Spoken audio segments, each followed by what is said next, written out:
Selamat sore dan salam sehat. Bertemu kembali pada mata kuliah pengelolaan pesisir terpadu bagi mahasiswa semester 7 program studi manajemen sumber daya perairan.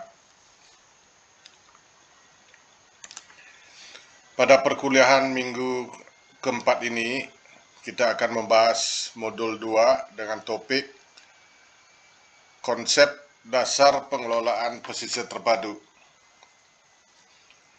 Modul 2 ini memperkenalkan pengelolaan pesisir terpadu atau Integrated Coastal Management sebagai pendekatan pengelolaan wilayah pesisir mutakhir, mulai dari munculnya inisiasi ICM, konsep dasar, kebutuhan, fungsi, sasaran dan manfaat ICM, elemen-elemen yang dikelola dalam ICM, sampai faktor-faktor yang mendukung suksesnya ICM. Modul ini akan kita bahas dalam 2 kali pertemuan pada minggu keempat dan minggu kelima. Nah, pada minggu keempat ini kita akan membahas modul 1 dan modul 2. Modul 1 munculnya inisiasi pengelolaan wilayah pesisir dan ICM atau Integrated Coastal Management. Materi kedua adalah konsep dasar pengelolaan pesisir terpadu. Nah, tujuan dari pembelajaran modul ini diharapkan nanti mahasiswa mampu memahami latar belakang serta sejarah kemunculan dan perkembangan inisiasi pengelolaan pesisir terpadu di dunia dan di Indonesia, mendefinisikan dan mendiskusikan pengelolaan pesisir terpadu dalam arti keterpaduan dalam pengelolaan pesisir, memahami dan mendiskusikan kebutuhan, fungsi, sasaran, dan manfaat ICM, memahami dan mendiskusikan elemen-elemen pesisir yang dikelola dalam kerangka pengelolaan terpadu, dan memahami serta mendiskusikan faktor-faktor yang menjadi keberhasilan pelaksanaan dan hasil ICM. Baik, kita akan bahas materi pertama, munculnya inisiasi pengelolaan pesisir terpadu, pengelolaan pesisir dan Integrated Coastal Management. Sejarah pengelolaan wilayah pesisir selama lebih dari 50 tahun terakhir adalah salah satu evolusi dari pendekatan berorientasi daratan yang sektoral menuju pendekatan pengelolaan wilayah pesisir yang lebih luas, baik di sisi darat maupun laut, dan menekankan saling ketergantungan ekosistem dan berbagai penggunaannya, mengingat wilayah pesisir bersifat multiguna atau pemanfaatannya melibatkan berbagai sektor dan juga berbagai aktivitas. Pengelolaan wilayah pesisir secara formal yang paling awal dilakukan di Amerika Serikat tahun 1972 dengan diterbitkannya Undang-Undang Manajemen Zona Pesisir atau Coastal Zone Management, di mana program Coastal Zone Management di Amerika Serikat ini sebagian besar berfokus terutama pada pengelolaan penggunaan lahan pesisir dan kurang begitu memperhatikan masalah berkaitan dengan perairan pesisir. Baru pada tahun 1997, negara-negara bagian dan teritori pesisir di Amerika Serikat mulai mengembangkan dan menerapkan program pengelolaan pesisir dalam berbagai pengaturan politik, budaya, dan fisik. Nah, selanjutnya pengelolaan pesisir menyebar luas hingga ke negara-negara berkembang termasuk Indonesia. Indonesia baru mengenal pengelolaan wilayah pesisir sejak era reformasi yang disertai dengan era otonomi daerah dan dibentuknya Departemen Kelautan dan Perikanan. Selanjutnya, pengelolaan pesisir semakin terstruktur dengan terbitnya Undang-Undang Nomor 27 Tahun 2007 tentang pengelolaan wilayah pesisir dan pulau-pulau kecil.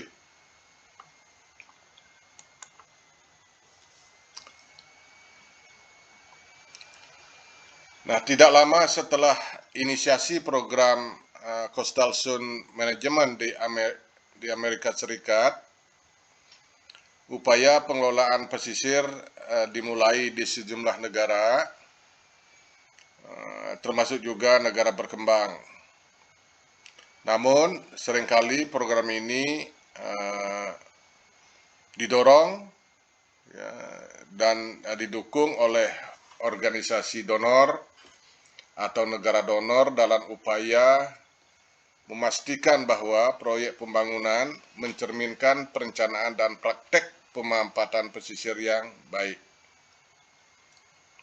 Nah, program pengelolaan pesisir di awal-awal ini umumnya berhubungan dengan pemanfaatan wilayah pesisir tertentu.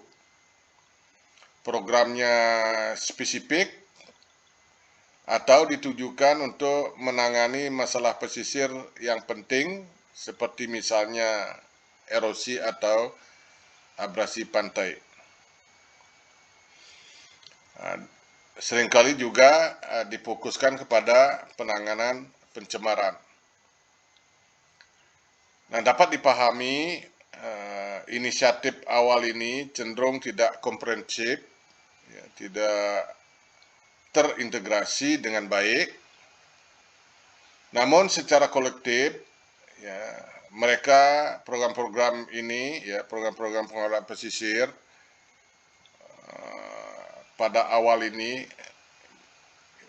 dari gerakan pengelolaan pesisir di seluruh dunia dan dapat memberikan dasar untuk membangun program yang lebih luas.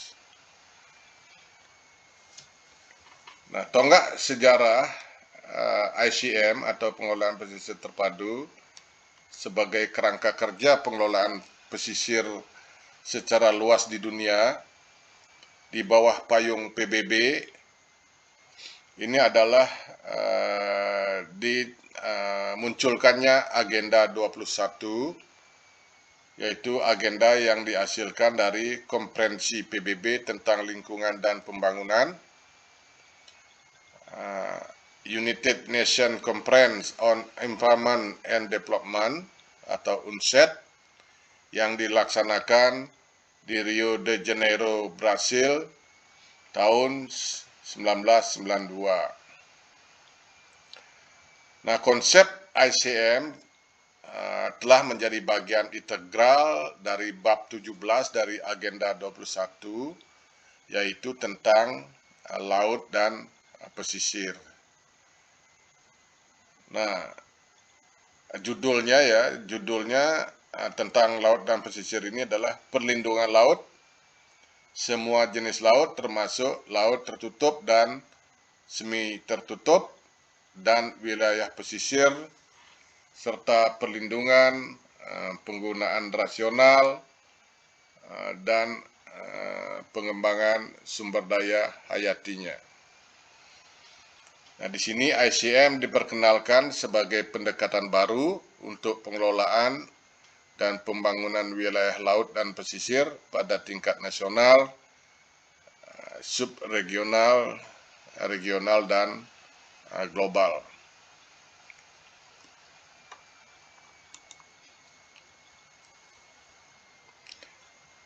Pendekatan ICM ini berisi upaya pencegahan dan antisipatif dalam berbagai ruang lingkup pengelolaan pesisir, meliputi pengelolaan terpadu dan pembangunan wilayah pesisir berkelanjutan,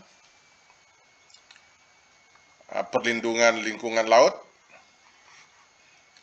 penggunaan berkelanjutan dan konservasi sumber daya hayati laut, mengatasi ketidakpastian untuk pengelolaan lingkungan laut dan perubahan iklim, memperkuat kerjasama dan koordinasi internasional dan regional, serta pembangunan pulau-pulau kecil secara berkelanjutan.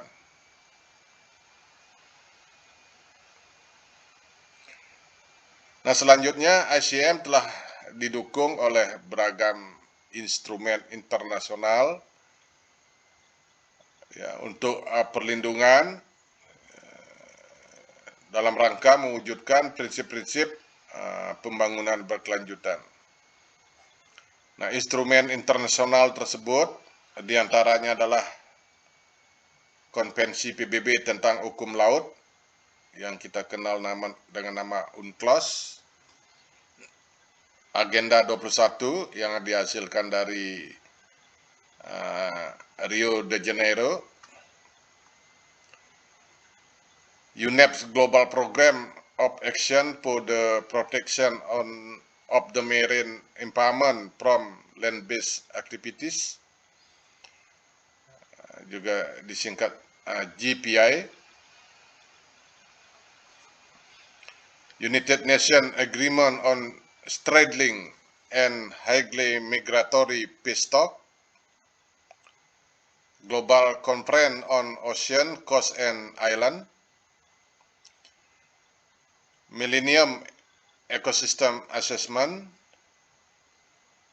Manado Ocean Declaration, ini dihasilkan dari KTT tentang laut, ya, dan juga Manila Declaration.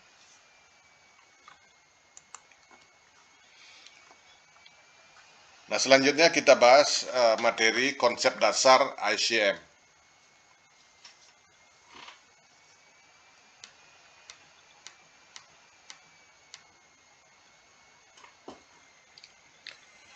Konsep dasar ICM ini dapat kita tinjau dari berbagai perspektif.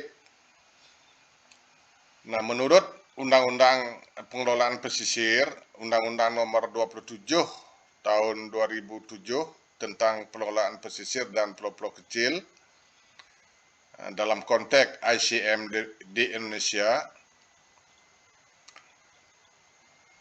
pengelolaan wilayah pesisir adalah suatu proses perencanaan, pemanfaatan, pengawasan, dan pengendalian sumber daya pesisir antar sektor, antara pemerintah dan pemerintah daerah, antara ekosistem darat dan laut, serta antara ilmu pengetahuan dan manajemen untuk meningkatkan kesejahteraan masyarakat.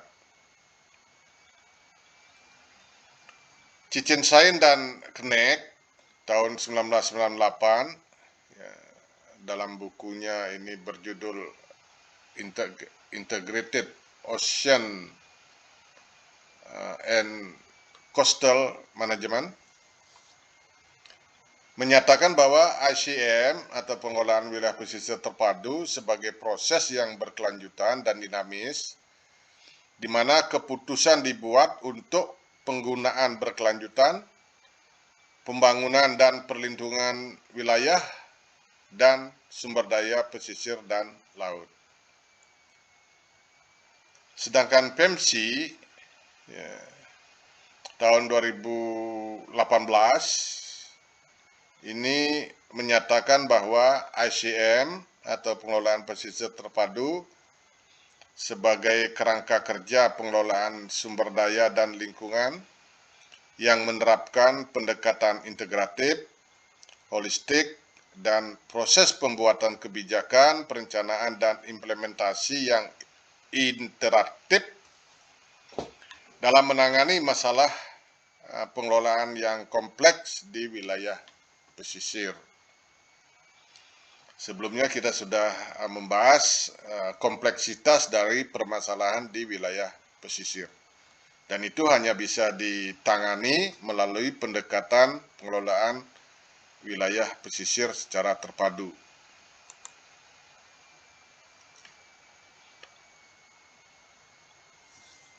Nah, konsep dari pengelolaan wilayah pesisir ini dilatar belakangi oleh karakteristik wilayah pesisir yang khas, ya, yaitu berupa peralihan daratan dan lautan, sehingga menuntut suatu pendekatan yang terpadu dalam pengelolaannya. Nah, karakteristik yang khas dari wilayah pesisir tersebut meliputi wilayah pesisir dicirikan oleh fitur fisik yang dinamis, misalnya di situ bekerja arus, ya, gelombang, pasang surut, sifat-sifat oceanografi lainnya. Kemudian mengandung berbagai ekosistem berharga, diantaranya adalah mangrove, terumbu karang, padang lamun, rawa, muara sungai atau estuari, dan lain sebagainya. Ini sudah kita bahas di modul 1 tentang sistem pesisir. Selanjutnya ada fitur pesisir seperti ekosistem utama berfungsi sebagai pertahanan alami terhadap bencana alam, di mana pentingnya perlindungan terhadap ekosistem utama ini ya, dalam rangka mitigasi bencana seperti ekosistem mangrove. Kemudian karakter berikutnya adalah wilayah pesisir menyediakan basis ekonomi penting untuk aktivitas manusia dari beragam tipe pemanfaatan, misalnya pariwisata, perikanan, ya, pertambangan, ya, transportasi, dan lain sebagainya. Wilayah pesisir juga bersifat multiguna karena beragamnya sumber daya dan jasa-jasa lingkungan yang disediakan oleh wilayah pesisir tersebut, di mana seringkali pemanfaatannya menimbulkan konflik. Ya, tentang konflik sudah kita bahas minggu sebelumnya. Selanjutnya adalah wilayah pesisir mempunyai karakter pengelolaan dua sisi, yaitu daratan dan laut. Nah, ini menghadapi tantangan sehubungan laut sebagai entitas publik bercampur dengan daratan pesisir yang berkarakter non-publik. Artinya entitas yang dimiliki oleh individu-individu atau suatu badan atau lembaga. Nah, dengan kondisi karakter wilayah pesisir demikian, pendekatan manajemen yang bersifat sektoral untuk mengatasi tantangan dan permasalahan secara terpisah-pisah, arti secara sektoral, ini dipandang tidak memadai dalam menyelesaikan masalah kompleks di wilayah pesisir. Oleh karena itu, diperlukan pendekatan yang terpadu, di mana pendekatan terpadu melalui ICM, Integrated Coastal Management ini, menawarkan beberapa hal. Yang pertama, manajemen alternatif dan efektif yang mengakui hubungan antara dan antar ekosistem dan juga pemangku kepentingan. Yang kedua, pendekatan ini penekanan pada keterkaitan dan dinamika faktor sosial ekonomi dan politik sehubungan dengan sumber daya pesisir dan laut yang beragam dan bersifat multiguna tadi.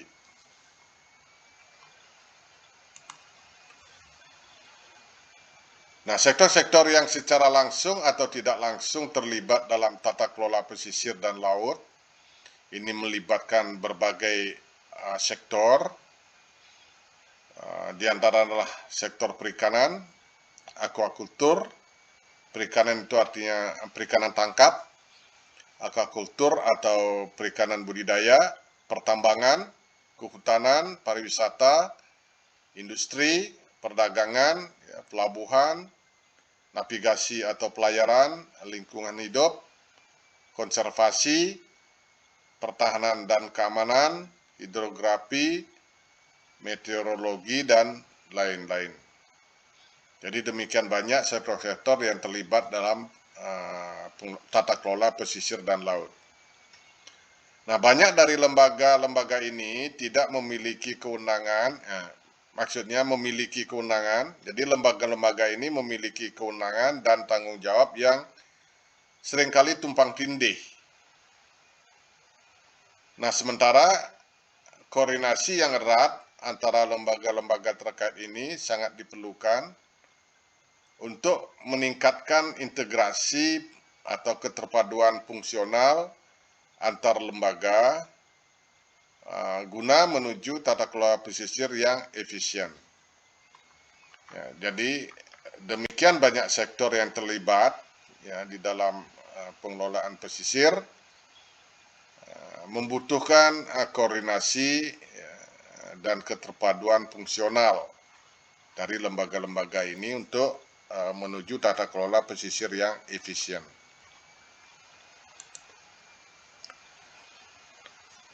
Nah, selanjutnya apa yang dimaksud dengan terpadu dalam pengelolaan pesisir terpadu? Jadi sebelumnya kita seringkali mengucapkan kata terpadu atau integrasi atau integrated. Nah, apa artinya terpadu dalam ICM? Nah, yang dimaksud dengan terpadu dalam ICM ada beberapa aspek, yaitu adalah keterpaduan antar sektor, misalnya sektor kelautan dan perikanan dengan sektor pariwisata, dengan sektor transportasi atau perhubungan, dengan sektor pertambangan, dengan sektor lingkungan hidup. Ya. Selanjutnya keterpaduan antar level pemerintahan, ya, antara pemerintah pusat, pemerintah provinsi, pemerintah daerah provinsi, pemerintah daerah kabupaten, sampai pemerintah desa. Kemudian ada keterpaduan antar pemerintah daerah, terutama pemerintah daerah yang saling berdampingan wilayahnya. Kemudian keterpaduan spasial, nah ini adalah keterpaduan antara ekosistem darat dan ekosistem laut. Berikutnya adalah keterpaduan antar stakeholder, antar pemangku kepentingan, misalnya nelayan dengan wisata bahari, nelayan dengan pembudidaya ikan, ya, pembudidaya ikan mungkin dengan pertambangan dan lain sebagainya. Kemudian keterpaduan sains dan manajemen. Nah, ini melibatkan berbagai disiplin ilmu dan juga praktek-praktek manajemen. Jadi pengelolaan pesisir itu tidak bisa ditangani oleh satu bidang ilmu. Jadi dia harus melibatkan berbagai ilmu, tidak hanya ilmu pengelolaan pesisir atau ilmu kelautan, tapi juga membutuhkan keterlibatan ilmu-ilmu lain, termasuk ilmu-ilmu sosial, budaya, humaniora, ya, ekonomi, politik, dan lain sebagainya. Kemudian juga ada keterpaduan internasional. Ini adalah di tingkat negara, mengingat laut adalah medium yang menghubungkan satu negara dengan negara lain. Jadi kegiatan di suatu negara juga dapat berdampak terhadap negara lain. Oleh karena itu diperlukan keterpaduan internasional. Nah, apa yang dipadukan dalam ICM? Ya, apa yang dipadukan? Jadi yang dipadukan dalam pengelolaan wilayah pesisir adalah berbagai dimensi pengelolaan, meliputi kebijakan dan norma-norma, kemudian instrumen tata kelola, misalnya perencanaan strategis jangka panjang, perencanaan pemanfaatan ruang laut atau zonasi, program dan kegiatan pembangunan. Yang ketiga yang perlu diintegrasi adalah sumber daya manusia. Jadi supaya ada pertukaran pengalaman, keilmuan, kepakaran, dan juga sumber daya finansial untuk pendanaan pengelolaan wilayah pesisir, kepakaran, pengetahuan dan pengalaman, data dan informasi, dan lain sebagainya.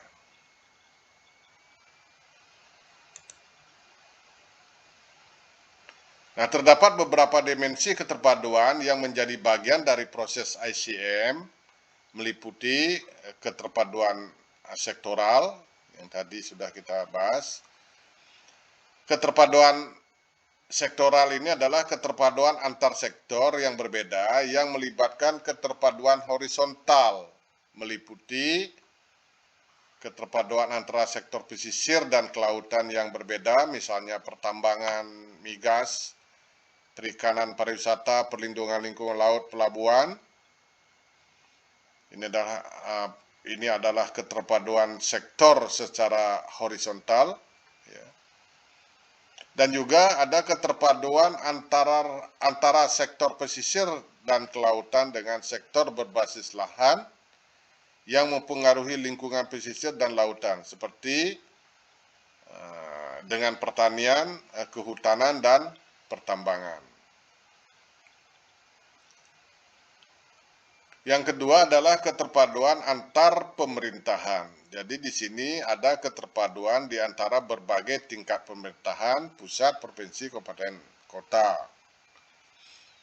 Yang ketiga adalah keterpaduan antar pemerintah daerah, terutama di antara daerah-daerah yang bertetangga atau terhubung secara langsung dan tidak langsung oleh dinamika medium laut yang kontinum.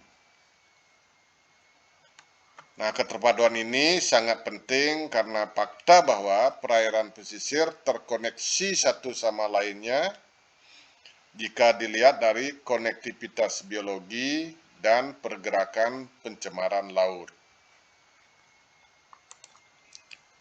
Keempat adalah keterpaduan spasial. Nah, keterpaduan spasial ini adalah keterpaduan antara sisi daratan dan lautan dari zona pesisir antara ekosistem darat dan ekosistem laut. Ya, terdapat hubungan yang kuat antara aktivitas berbasis darat dan apa yang terjadi di lautan yang dapat dilihat dari kualitas air, produktivitas ikan, dan sejenisnya yang dipengaruhi oleh aktivitas di darat. Sama juga halnya atau sebaliknya, semua kegiatan laut didasarkan atau bergantung pada daratan pesisir. Oleh karena itu ada keterpaduan spasial darat dan laut. Yang kelima adalah keterpaduan antar pemangku kepentingan, pemerintah, dunia usaha, dan masyarakat. Nah, di sini agar permasalahan di wilayah pesisir yang multiguna dapat dikelola dengan prinsip berbagi manfaat dan berbagi risiko di antara pemangku kepentingan. Tidak ada satu kelompok entitas mampu menangani permasalahan pesisir secara sendiri-sendiri. Oleh karena itu penting keterpaduan antar pemangku kepentingan ini atau keterpaduan antar stakeholder. Pemerintah, dunia usaha, dan masyarakat harus berada dalam satu perspektif kolaboratif dalam pengelolaan wilayah pesisir. Yang keenam adalah keterpaduan ilmu dan manajemen. Di sini dimaksudkan adalah keterpaduan di antara berbagai disiplin ilmu yang penting dalam pengelolaan pesisir dan lautan. Misalnya ilmu alam, ilmu sosial, rekayasa, dan juga entitas manajemen atau praktek manajemen. Yang ketujuh adalah keterpaduan internasional. Nah, keterpaduan antar negara diperlukan ketika negara berbatasan dengan laut.